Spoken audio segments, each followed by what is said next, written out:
क्या आपने कभी ऐसी परिस्थिति का सामना किया है जहां सही और गलत का निर्णय करना असंभव लगने लगे? कल्पना कीजिए, आपके सामने आपके अपने गुरु, आपके दादा, आपके भाई और आपके प्रिय मित्र खड़े हों और आपको उन्हीं के विरुद्ध युद्ध करना पड़े। यही वह क्षण था जिसने संसार के सबसे महान ज्ञान, श्रीमद् भगवद गीता को जन्म दिया। आज हम जानेंगे कि युद्ध भूमि में भगवान श्री कृष्ण ने अर्जुन को ऐसा कौन सा ज्ञान दिया जिसने केवल एक योद्धा का जीवन ही नहीं बदला, बल्कि करोड़ों लोगों के जीवन को नई दिशा दी। कुरुक्षेत्र की पवित्र भूमि पर सूर्य उदय हो चुका था। दोनों सेनाएं युद्ध के लिए तैयार थी। शंखों की ध्वनि आकाश में गूंज रही थी। लाखों योद्धा अपने अपने अस्त्र शस्त्र लेकर खड़े थे। यह केवल राज्य का युद्ध नहीं था, बल्कि धर्म और अधर्म का निर्णायक संघर्ष था। पांडवों की ओर से अर्जुन अपने दिव्य रथ पर बैठे थे, जिसके सारथी स्वयं भगवान श्री कृष्ण थे। अर्जुन ने विनम्रता से कहा, हे माधव, कृपया मेरा रथ दोनों सेनाओं के बीच ले चलिए। मैं देखना चाहता हूँ कि मुझे किन लोगों से युद्ध करना है। श्री कृष्ण ने मुस्कुराकर रथ आगे बढ़ाया और उसे भीष्म पितामह, गुरु द्रोणाचार्य तथा अन्य महान योद्धाओं के सामने रोक दिया। अर्जुन की दृष्टि जब अपने ही परिवार, गुरुओं और मित्रों पर पड़ी, तो उनका हृदय दया और करुणा से भर गया। उनका शरीर कांपने लगा, हाथों से गांडीव ढीला पड़ गया, आंखें आंसुओं से भर गईं। उन्होंने भारी स्वर में कहा, हे कृष्ण, मैं अपने ही बंधुओं का वध कैसे कर सकता हूँ? ऐसे राज्य, ऐसे सुख और ऐसी विजय का क्या लाभ, जिसकी कीमत अपने ही परिवार का विनाश हो? यदि इन्हें मारकर राज्य मिलता है, तो मुझे ऐसा राज्य नहीं चाहिए। इतना कहकर अर्जुन रथ में बैठ गए। उनका साहस टूट चुका था। संसार का सबसे महान धनुर्धर स्वयं को असहाय महसूस कर रहा था। श्री कृष्ण ने शांत भाव से अर्जुन की ओर देखा। वे जानते थे कि अर्जुन का यह दुहक केवल युद्ध का नहीं, बल्कि अज्ञान और मोह का परिणाम है। तब श्री कृष्ण ने कहा, हे अर्जुन, यह समय दुर्बल बनने का नहीं है। उठो, सत्य को पहचानो। जिस शरीर को तुम सब कुछ मान रहे हो, वह नश्वर है, लेकिन आत्मा कभी नहीं मरती। यहीं से प्रारंभ होती है भगवद गीता, एक ऐसा दिव्य संवाद जिसने हजारों वर्षों से मानवता को सत्य, धर्म और कर्तव्य का मार्ग दिखाया है। श्री कृष्ण ने शांत स्वर में कहा, हे अर्जुन, जिस मृत्यु से तुम डर रहे हो, वह केवल शरीर की मृत्यु है। आत्मा कभी नहीं मरती। अर्जुन ध्यान से सुनने लगे। श्री कृष्ण बोले, जैसे मनुष्य पुराने वस्त्र छोड़कर नए वस्त्र धारण करता है, उसी प्रकार आत्मा पुराने शरीर को छोड़कर नया शरीर धारण करती है। आत्मा को न कोई शस्त्र काट सकता है, न अग्नि जला सकती है, न जल भिगो सकता है और न वायु सुखा सकती है। ये शब्द सुनकर अर्जुन का भय थोड़ा कम हुआ, लेकिन उनके मन में अभी भी एक प्रश्न था। उन्होंने पूछा, हे प्रभु, यदि आत्मा अमर है, तब भी अपने ही लोगों के विरुद्ध युद्ध करना कैसे उचित हो सकता है? श्री कृष्ण मुस्कुराए और बोले, हे पार्थ, यह युद्ध स्वार्थ के लिए नहीं, बल्कि धर्म की रक्षा के लिए है। जब अधर्म बढ़ता है, तब धर्म की रक्षा करना ही सबसे बड़ा कर्तव्य होता है। फिर श्री कृष्ण ने कर्मयोग का उपदेश देना प्रारंभ किया। उन्होंने कहा, मनुष्य का अधिकार केवल कर्म करने में है, उसके फल पर नहीं। यदि तुम केवल परिणाम की चिंता करोगे, तो तुम्हारा मन भय, मोह और निराशा से भर जाएगा। लेकिन यदि तुम अपना कर्तव्य ईमानदारी से करोगे और परिणाम मुझे समर्पित कर दोगे, तो तुम्हारा मन शांत रहेगा। अर्जुन ध्यानपूर्वक सुन रहे थे। श्री कृष्ण ने आगे कहा, सफलता और असफलता, लाभ और हानि, जीत और हार, इन सब में जो समान रहता है वही सच्चा योगी है। परिस्थितियां बदलती रहती हैं, लेकिन धैर्यवान व्यक्ति अपने मार्ग से नहीं हटता। उन्होंने एक उदाहरण दिया। सूर्य प्रतिदिन उदय होता है।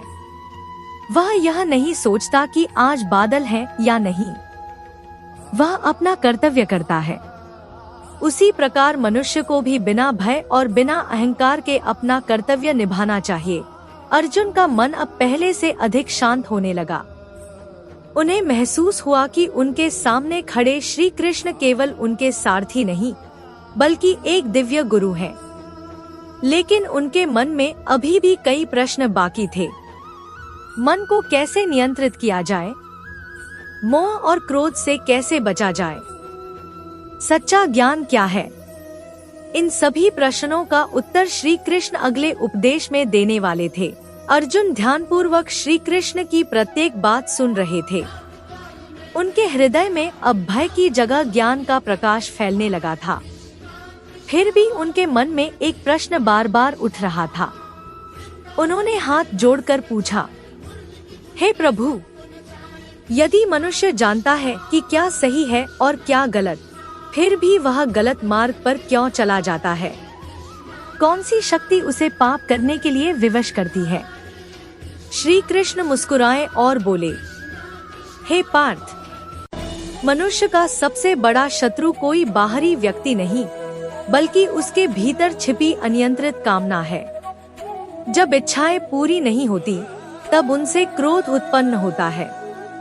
क्रोध से बुद्धि भ्रमित हो जाती है, स्मृति नष्ट होती है और अंततः मनुष्य अपने विवेक को खो देता है। उन्होंने आगे कहा, जिस प्रकार धुआं अग्नि को ढक देता है और धूल दर्पण की चमक छिपा देती है, उसी प्रकार काम, क्रोध और लालच मनुष्य के ज्ञान को ढक देते हैं। इसलिए सबसे पहले अपने मन और इंद्रियों को नियंत्रित करना सीखो। अर्जुन ने पूछा, हे माधव, मन पर नियंत्रण कैसे पाया जा सकता है? यह तो वायु की तरह चंचल है। श्री कृष्ण ने उत्तर दिया, निस्संदेह मन चंचल है, लेकिन अभ्यास और वैराग्य से उसे वश में किया जा सकता है। जो व्यक्ति प्रतिदिन अपने विचारों को शुद्ध करता है, सत्य बोलता है, दूसरों का सम्मान करता है और ईश्वर का स्मरण करता है, उसका मन धीरे धीरे शांत हो जाता है। फिर श्री कृष्ण ने एक गहरा उदाहरण दिया। कल्पना करो कि एक रथ है।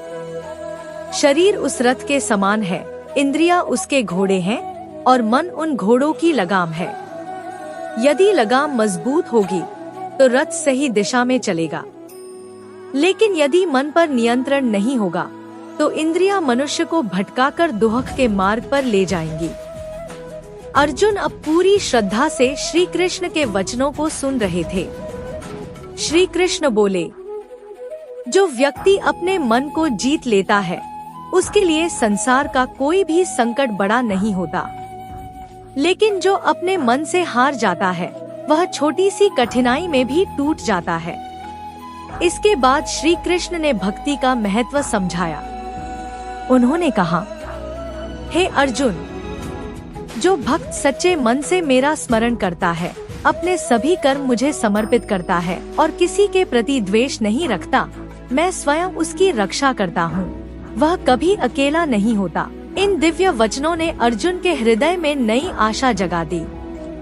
उनका भय धीरे धीरे समाप्त होने लगा और उन्हें विश्वास होने लगा कि श्री कृष्ण का प्रत्येक उपदेश केवल युद्ध जीतने के लिए नहीं, बल्कि जीवन को सफल बनाने के लिए है। लेकिन अभी अर्जुन को भगवान श्री कृष्ण का वह दिव्य स्वरूप देखना बाकी था, जिसे देखकर देवता भी विस्मित हो जाते हैं। श्री कृष्ण के दिव्य वचनों को सुनकर अर्जुन के मन का अंधकार धीरे धीरे दूर होने लगा। अब उनके हृदय में एक नई जिज्ञासा जागी। उन्होंने हाथ जोड़कर विनम्रता से कहा, हे प्रभु, आपकी वाणी ने मेरे सभी संदेह दूर कर दिए हैं। अब मैं आपके उस दिव्य स्वरूप का दर्शन करना चाहता हूँ, जिसकी महिमा देवता और ऋषि भी गाते। यदि आप मुझे योग्य समझें, तो कृपा करके अपना वास्तविक रूप दिखाइए। श्री कृष्ण मुस्कुराए और बोले, हे पार्थ, मेरे इस दिव्य स्वरूप को सामान्य आँखों से देख पाना संभव नहीं है। इसलिए मैं तुम्हें दिव्य दृष्टि प्रदान करता हूँ। उसी से तुम मेरे विश्वरूप का दर्शन कर सकोगे। इतना कहते ही श्री कृष्ण ने अर्जुन को दिव्य दृष्टि प्रदान की। अगले ही क्षण एक अद्भुत दृश्य प्रकट हुआ।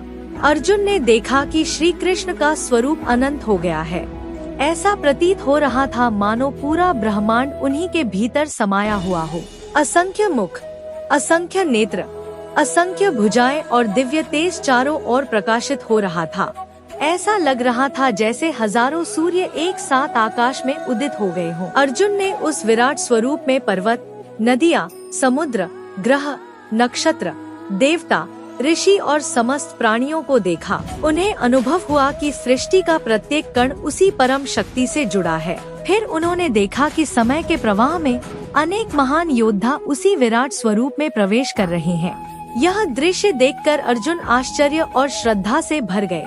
वे कांपते हुए बोले, हे देवों के देव, मैं आपको बार बार प्रणाम करता हूँ। अब मुझे समझ में आ गया है कि आप केवल मेरे सारथी नहीं, बल्कि समस्त सृष्टि के पालन करता है। आप ही आदि हैं, आप ही अंत है और आप ही इस संसार के आधार हैं। श्री कृष्ण ने गंभीर स्वर में कहा, हे अर्जुन, मैं काल हूँ। समय के साथ सबका परिवर्तन निश्चित है। मनुष्य का कर्तव्य धर्म के अनुसार कर्म करना है। इसलिए मोह छोड़ो, उठो और अपने कर्तव्य का पालन करो। इन दिव्य शब्दों ने अर्जुन के हृदय में अद्भुत साहस भर दिया। उनका भय पूरी तरह समाप्त हो गया। अब उन्हें स्पष्ट हो गया था कि धर्म की रक्षा करना ही उनका कर्तव्य है। उन्होंने हाथ जोड़कर कहा, हे प्रभु, मेरा मोह नष्ट हो गया है। आपकी कृपा से मुझे सत्य का ज्ञान प्राप्त हुआ है। अब मैं आपके आदेश के अनुसार अपना कर्तव्य निभाऊंगा। अर्जुन ने दृढ़ता से अपना गांडीव उठाया। उनके चेहरे पर आत्मविश्वास लौट आया। अब वे युद्ध के लिए तैयार थे, क्योंकि उनके भीतर केवल विजय की इच्छा नहीं, बल्कि धर्म की रक्षा का संकल्प था। कुरुक्षेत्र की रणभूमि में फिर से शंखनाद गूंजा। धर्म और अधर्म का महान युद्ध प्रारंभ हुआ और श्री कृष्ण की अमर शिक्षाएं युगों युगों तक मानवता का मार्गदर्शन करती रही। यही है श्रीमद् भगवद गीता का अमर संदेश। कर्तव्य निभाइए, सत्य का साथ दीजिए, अपने मन पर विजय प्राप्त कीजिए और अपने कर्म ईश्वर को समर्पित कीजिए। यही जीवन की सबसे बड़ी सफलता है।